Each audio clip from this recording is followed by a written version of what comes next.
Welcome to my new blog. ये मेरी बहन है, उसका नाम है रीना। ये बा है मेरी मम्मी और सब गए मामा ना घर। और ये बाहर है मेरे दादा। ये मेरी पोई है भाई, पोई की लड़की है। ये बुआ जी हुआ। ये मम्मी है गाइस। आपको एक चीज दिखानी थी गाइस।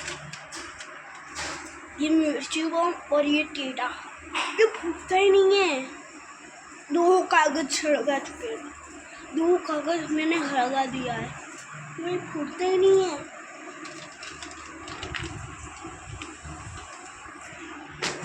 चुप रहना, कमेंट में मत। गाइस हमारा किचन ही है,